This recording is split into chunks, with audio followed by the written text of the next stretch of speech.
Okay, so once you kind of have your the basic needs of your design figured out as and the sensors that you require, then you might have to start thinking about designing for low power. So the first question you're probably going to ask yourself is low power design necessary? And in today's age, we're certainly a lot more aware of being conservative about power consumption, and so in a general sense, we should always be concerned that our power doesn't, or our design doesn't needlessly consume power. But that being said, you're certainly going to take a much different approach if the thing, your device is plugged into the wall versus it being battery powered. And we deal a lot with battery-powered stuff that has to be small, miniaturized, and extended wear because there are biomedical applications we often deal with where the device needs to be worn for an extended period of time, has to be small, wearable. So again, that's kind of the first thing. Does it need to be battery-powered? So once you decide that yes, it does.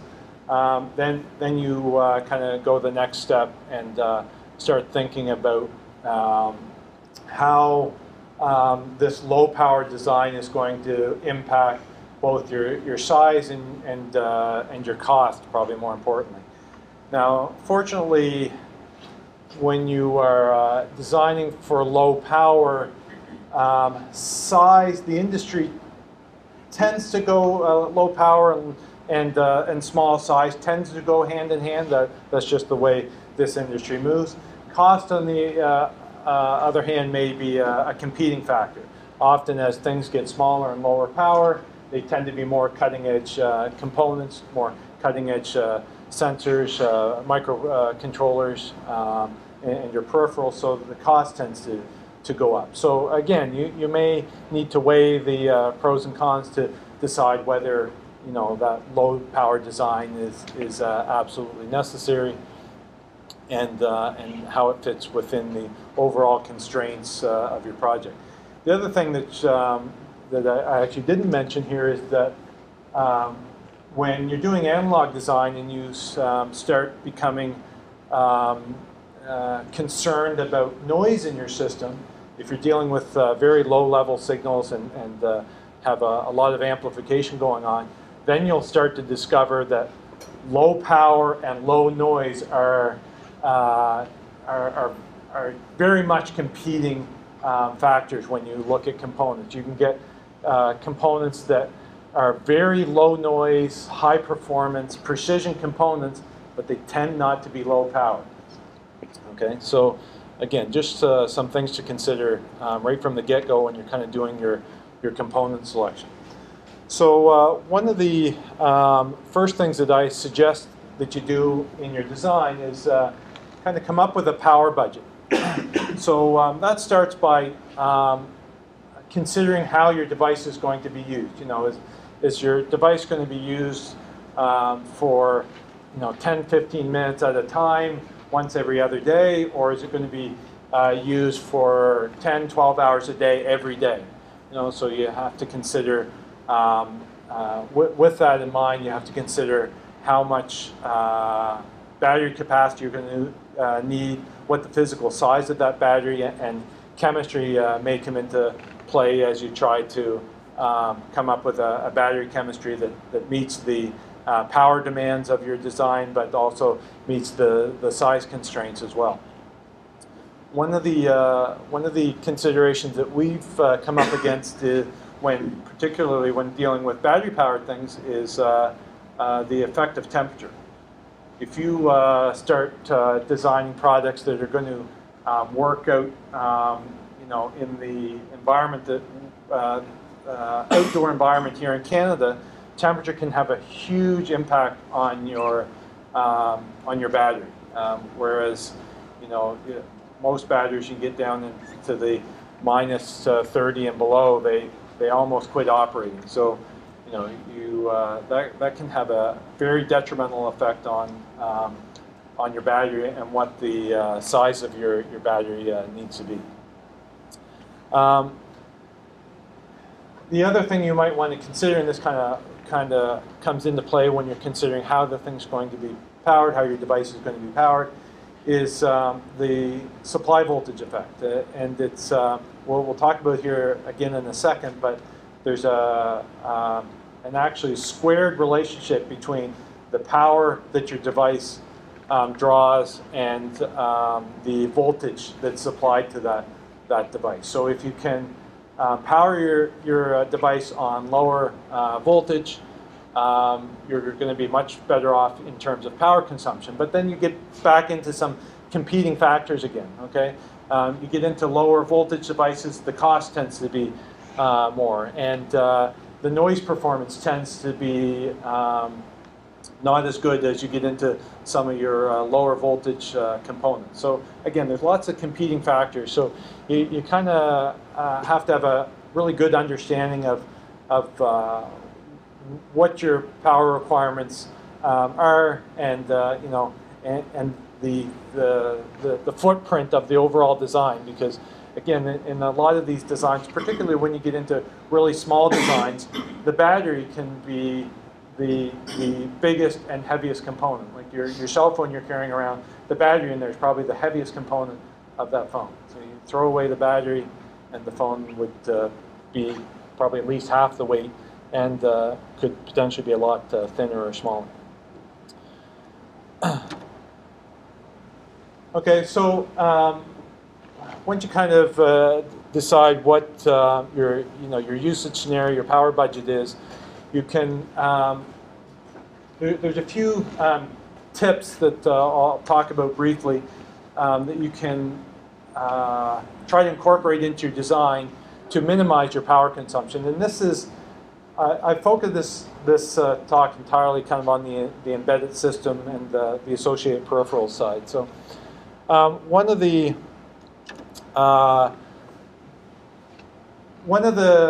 major ways of reducing power consumption in your embedded system is by making full use of your different power modes of your processor. Most processors out there have a series of different power modes, possibly deep sleep versus idle versus doze versus kind of the running at full clock speed. And you need to consider when you can go in and out of those different operating modes. But one of the things you have to be aware of when, you might say, well, of course I want to sleep or go into deep sleep as much as I can. Well, you're impacted by what peripherals in your system are available when you go into those different power modes. Okay, so when I go into sleep mode, well, maybe my communication interface is no longer available, or my UART or my USB interface no longer works. But in sleep mode, my ADC may still be able to do its conversion if you set up your system correctly. And then said that there's often these processors have a deep sleep mode where there's only very few kind of your primary peripherals available. And in designing the system, you really have to be intimately aware of the processor you're using, so you know how the availability of these peripherals and what clock sources are available in these different modes. And just for example, we do a lot of development with microcontrollers, and when again we like to be able to operate the device in a low power mode as much as possible. But to operate when you go into a sleep mode, you of course have to have a way to get back out of that sleep mode, right? It's no good putting the device to sleep if you can't wake it back up. In order to have some of these peripherals operate that might be able to wake it back up, like an interrupt or an ADC might wake it back up, or a timer, for instance. So if you have a fixed time cycle that you want something to happen, every second, every 10 seconds, every hour, you need to make sure that the peripheral that enables that feature is still operating. So in the case of the microchip processors, when you go into sleep mode, there's only very few peripherals that run. One of them is your timer 1 counter, some of them your real-time clock, but your main oscillator no longer runs. So you have to make sure that you put a secondary oscillator on the chip to drive your timer or to drive your real-time clock. So if you don't think about that up front and you didn't incorporate that secondary oscillator in your design, you may be stuck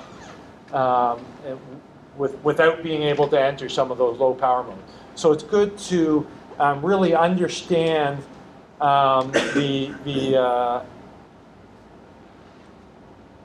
an in-depth way what restrictions you put on yourself when you cycle between these different power modes. One of the other interesting features that a lot of processors have available is the ability to do clock switching. So you can have multiple clocks available in your system. Again, I'll speak a lot to the microchip processors because they're the ones I'm most intimately familiar with.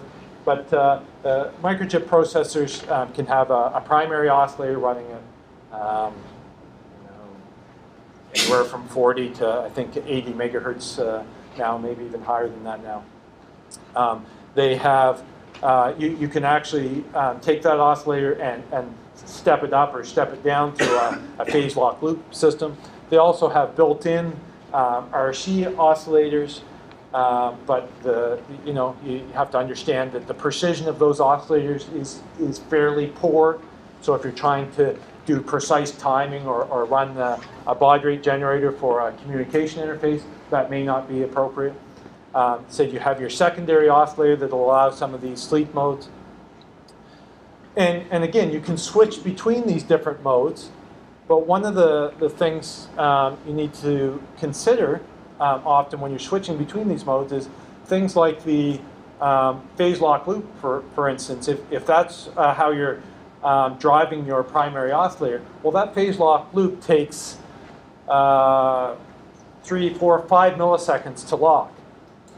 So I've got applications where I go to sleep and wake up every millisecond, and I need my oscillator to come back on, within, well, a fraction of a millisecond, so I can do my processing and go back to sleep. Well, the phase lock loop is not going to be any good to me because I can't wake up in time to go back to sleep, and so, all things you have to consider. The RC oscillator is actually the lowest power oscillator, but CAN bus doesn't work. If you're operating CAN bus at a high baud rate, it won't work because you'll have too much inconsistency in your clock rate, and you'll have problems with communicating with other devices. So, all things you have to consider.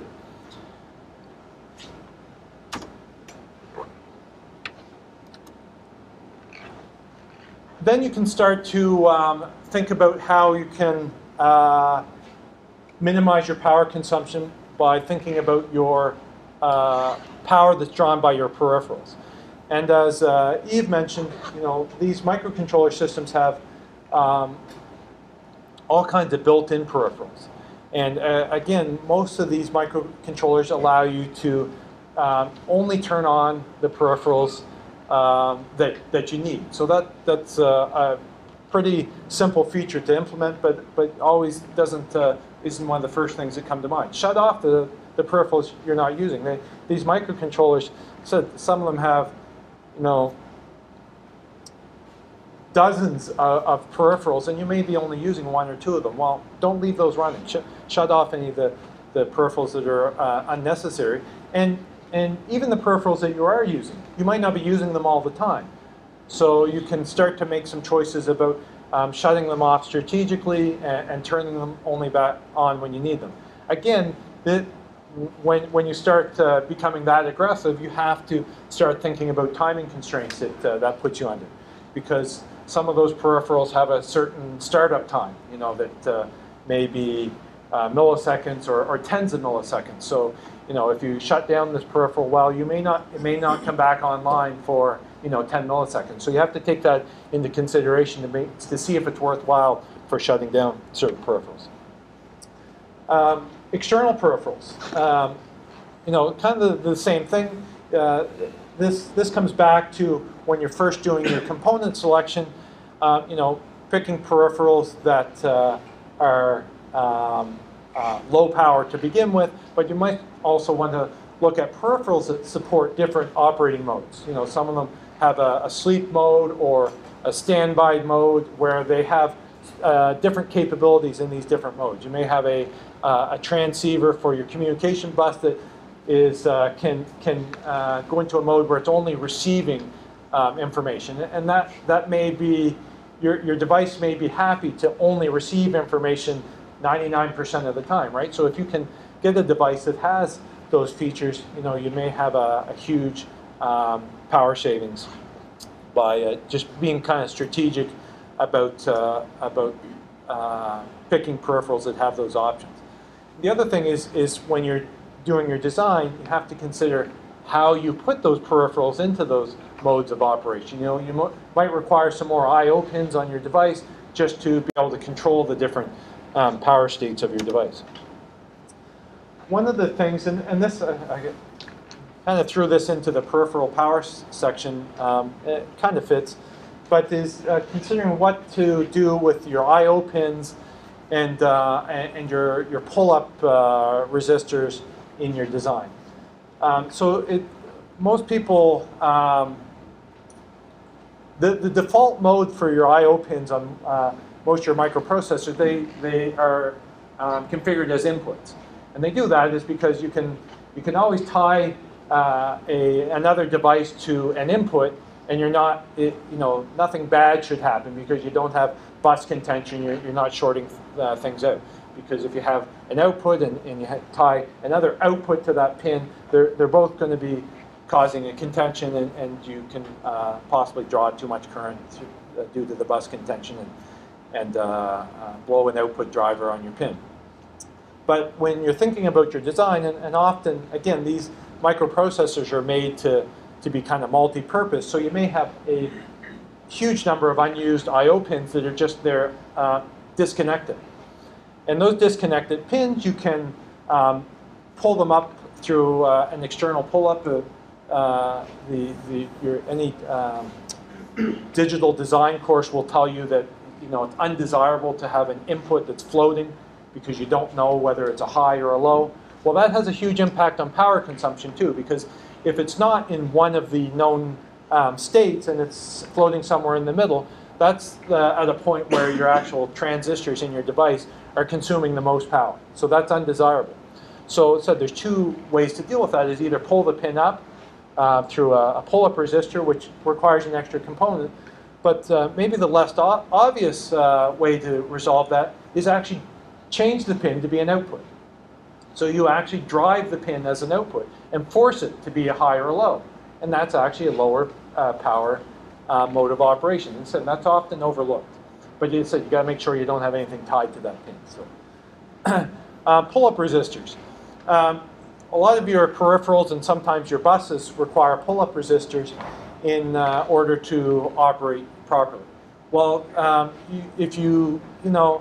there tends to be kind of a general rule of thumb that you can use a 2.2K or a 4.7 kilo ohm resistor for all your pull-ups, and that's, you should put that everywhere.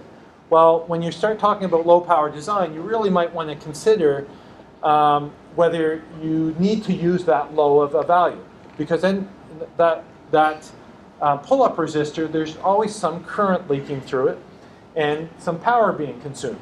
So you may be able to increase the value of those pull-up resistors, or really any of the resistors in your design, to minimize those leakage currents. But then you have to, again, have a really in-depth understanding and knowledge of your devices so that you can understand when you can use a lower value pull-up resistor. It may impact the communication rate of your bus. It may impact the biasing on some of your analog components. Fortunately, most low-power components, because they're lower power and because they require less current to bias the transistors, they tend to be accepting of larger resistance values.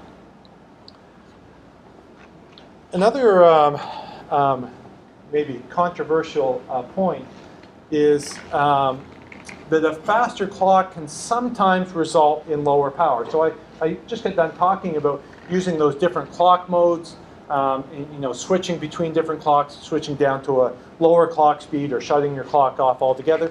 Well, you may find that there's instances where actually running your clock more quickly will improve your performance. And the general rule of thumb says that power is equal to the capacitance in your system times the voltage squared times the frequency. So there's that frequency component. Well, that's not quite true. It's a bit non-linear. So as you get into some of your higher frequencies, the power starts to tail off a little bit. But what I really want to get at is if you can get things done quicker and shut off some of those components more quickly and spend more time in your lower power states, it's often preferable. And sometimes it's a matter of just trial and error to see what works best. But if you're communicating over serial bus, it might be preferred to communicate very quickly so you can shut off all those peripherals that support that serial communication so you can go back into a sleep mode. Okay? And again, so that's where the impact on peripheral power and transmission rates comes into play, potentially. One of the other things that you should consider when you're designing for low power is efficient coding. And this comes back to the same kind of idea. If your code executes efficiently and quickly, you can get back more quickly to a state where you're consuming less power, into a sleep state, where the processor actually isn't running, but it's just waiting to do something again.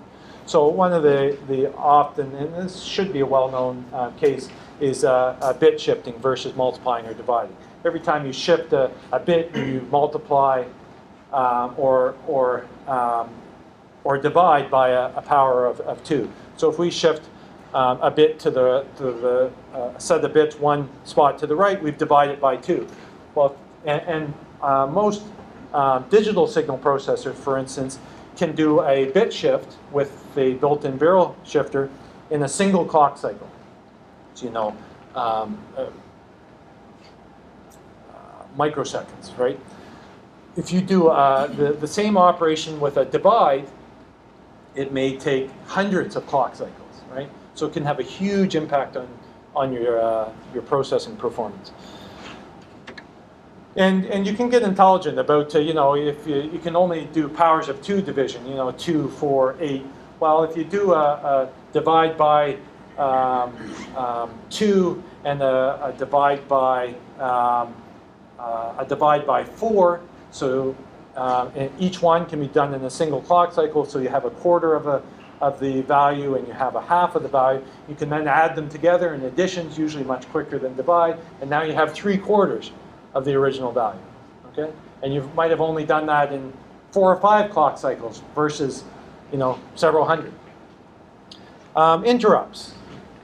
Interrupts can be a huge game changer in power consumption, because interrupts, if used effectively, can be a means of waking yourself back up, and rather than sitting and looping and waiting for and keeping the processor running and continuously checking the status of whether a device is done doing something, whether it be an analog conversion or whether an I/O pin is changed. If you can use interrupts to do that, well, you don't have to burn processor time. You can put the processor to sleep, assuming that interrupt's available during the sleep mode. It'll wake up and the processor will only be active when necessary. And kind of back to my point is, it's useful to be aware of, and this is getting very low level at this point, but it's useful to be aware how many clock cycles every instruction in your system takes. And that may seem crazy, but when you get down to the kind of the machine code level, most processors only have a few dozen different instruction opcodes anyway. So if you understand those, you can be very diligent about making sure that your code uses instructions that are efficient. When you're doing comparisons for whether it be a loop or whatever, it's for instance, it's more efficient to compare, to count a value down and compare to when it reaches 0, as opposed to comparing to some other value. Because if it's 0 is a value that is stored in a register in the CPU, it doesn't have to go out and fetch the value to compare to. Whereas if you compare it to 10, you have to go out and fetch that value you're comparing to, and it might take an extra clock cycle. And hopefully I haven't used all of Josh's time, but Josh is going to talk about some final design considerations. All right, so we don't have much time left at all here, so I'm just going to kind of jump through this here pretty quick. I wanted to kind of give a brief overview of some of the final design considerations that you'd be dealing with when trying to bring any of your products, any of your prototypes into a final design. And these are just sort of general good practices. And I guess we're going to be pretty brief here on talking about this here. So the first thing to consider is, what do you really need? And this is sort of stuff that Eve and Adam have both talked about. When you're looking especially into a microcontroller, microprocessor, any of these things, you have so many unlimited options. You could just pick the most powerful microcontroller and not have to worry about it. And maybe you're only using a few I/O pins and a few peripherals, and you say, what big deal? Well, you may end up getting something that's a lot larger physically in size, and something that actually is maybe consuming more power, sort of a lot of things that are not going to be useful to you.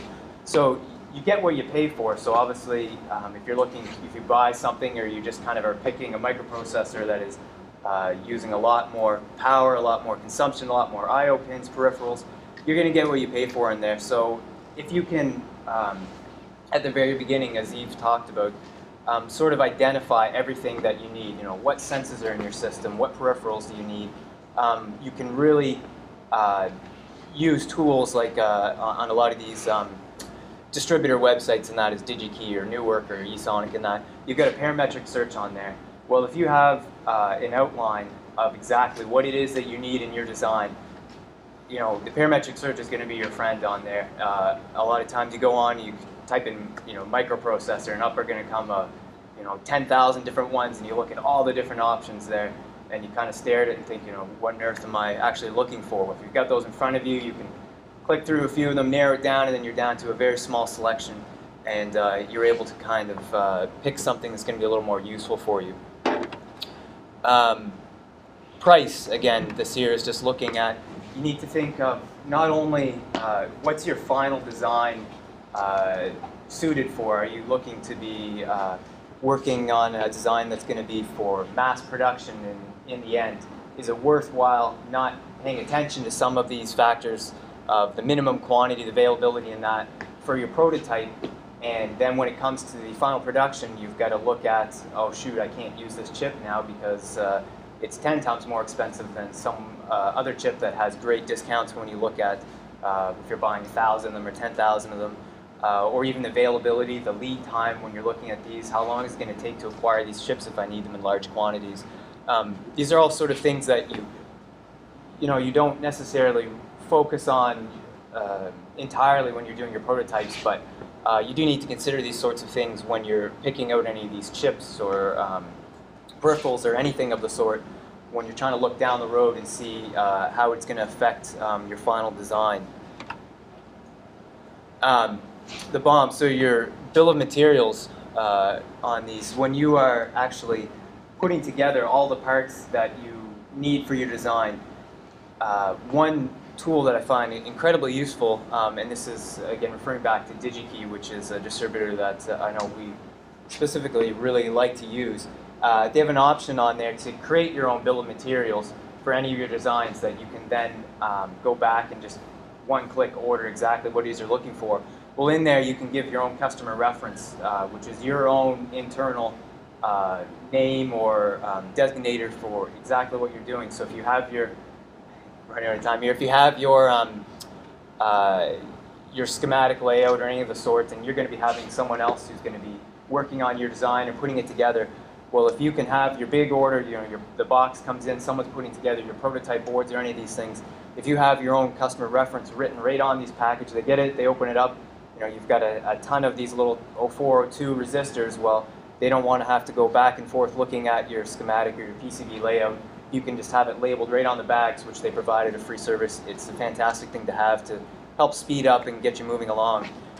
Include all the details in your bill of materials. If you're looking to have this actually done externally, you can't make any assumptions that someone who you're going to give this design to knows what you're talking about. You could say, I need a 1 kilo ohm resistor. Well, are we talking a quarter watt? Are we talking a 10 watt? What sort of tolerances? What temperature range? All these things. If you can put these in and be consistent about it in all of your parts when you're designing these things, it's going to make it a lot easier if you want to go to the next level, the next stage to have these things externally produced. It's a little quote I have here from missing or incomplete documentation is the lead cause of production delays, defects, and cost overruns. This comes from Andrew Huang or Hung, I'm not sure exactly his last name there, but he's got a great blog, www.bunnystudios.com, and he talks essentially about ways that you can outsource your productions and that to overseas and essentially be able to expedite some of your designs. Let's jump in here. Some schematic design considerations, again, being very proper and consistent about all the parameters for all these designs. And actually there's his address and name there. On your PCB design, you need to consider some of these things when you're designing your layouts. Is it worthwhile putting your components on both sides? If you make it single-sided, you can bring down your cost by only putting a solder mask on one side. It might be a lot easier for someone who's populating the boards. There's a lot less or a lot lower cost if you're having any of this stuff done on a single side. So if it's not necessary, keep everything on the one side. Add test points in there if you've got room. So many times you run into problems where you get a board together and you've got communication, inner I2C or SPI, and something's not working, and you're in there soldering tiny little wires. And that if you can afford to put little spots or anything that you can attach something to, it's going to make your life a lot easier. Looking at considerations for size, how small is too small? Who's going to be putting these boards together? A lot of times I've found myself when you're looking on your screen and you're looking at making something, you might throw in a 402 resistor on there, and you think, oh, it looks big on my screen, and then all of a sudden you get there and realize I could have made this a 1206, something a lot bigger where you could actually solder by hand. And I say, oh crap, why did I do that? And now I've got to solder all these tiny little resistors and then wasting time. So small is usually good, but sometimes maybe you don't need it for what you're doing for there. I thought I'd give a quick just look at some of the different manufacturers for PCB fabrication around here. These are three that we like to use: Alberta Print Circuits, PCB Pool, which is run out of Ireland, and OSH Park. These three here, AP Circuits, you're going to get it in 3 days. You have to pay for their overnight option. And I looked at a 4x4 board with just a solder mask and silk screen and that all on the top side, $167.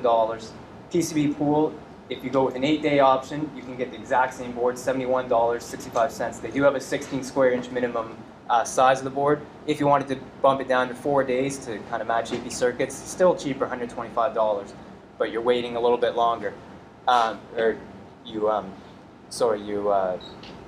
Yeah, I guess it might be a day longer. So OSH Park is a great tool. It actually came out of SparkFun and used to be called Batch PCB, and they've since moved on to become OSH Park. If you don't have a time constraint on any of these prototypes or something you're doing, I encourage you to send your stuff to there. $5 a square inch. Eve actually just had a few boards made from them. I don't know how many, 8 or 10 or something of the sort, and they were just really tiny boards and paid something like $4 and had them all shipped 2 to 3 weeks, have them sent to your door. I mean, they're beautiful boards, solder mask, silkscreen, everything on there. Some great places to look at.